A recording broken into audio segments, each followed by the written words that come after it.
ప్రభువునందు ప్రియులకు యేసుక్రీస్తు నామములు శుభములు తెలియచేయుచున్నాం. ఈ దినము హెబ్రోన్ క్యాలెండర్ వాగ్దానము. నీ పూర్ణ హృదయముతోనూ, నీ పూర్ణ ఆత్మతోనూ, నీ పూర్ణ శక్తితోనూ నీ దేవుడైన యెహోవాను ప్రేమింపవలెను.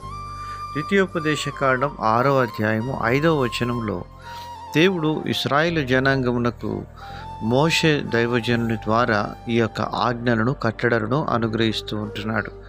ప్రియమైనటువంటి దేవుని ప్రజలారా, మన యొక్క ఆత్మ, ప్రాణ, దేహములతో త్రికరణ శుద్ధిగా మనము ప్రభువును ప్రేమించాలని దైవజనుని ద్వారా దేవుడు ఈ మాటలు తెలియజేస్తూ ఉన్నాడు.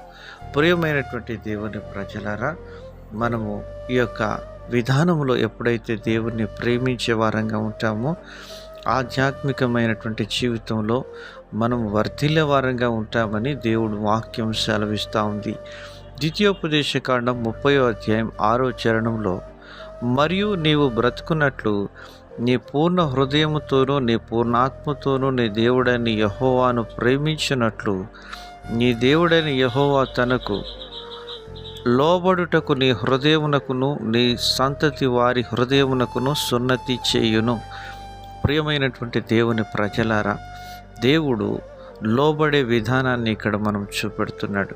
దేవునికి లోబడుడి, అపవాదిని ఎదిరించుడి, అప్పుడు వాడు మీ యొద్ద నుండి పారిపోవునని ప్రభు వాక్యం సెలవిస్తుంది.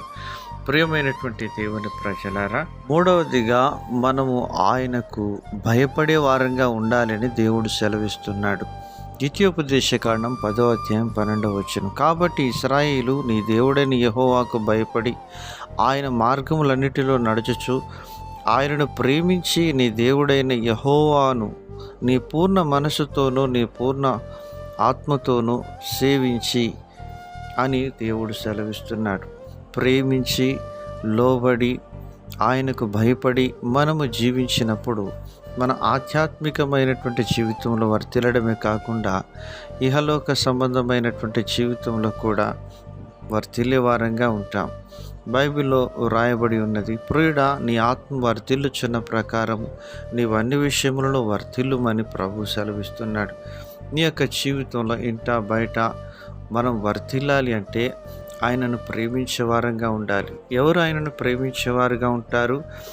యోహాను రాసిన మొదటి పత్రిక 5వ అధ్యాయం 3వ వచనం ప్రకారం ఆయన ఆజ్ఞలను ప్రేమించి గైకొని వారే ఆయనను ప్రేమించేవారు. మనం ప్రేమించగలుగుతున్నామా?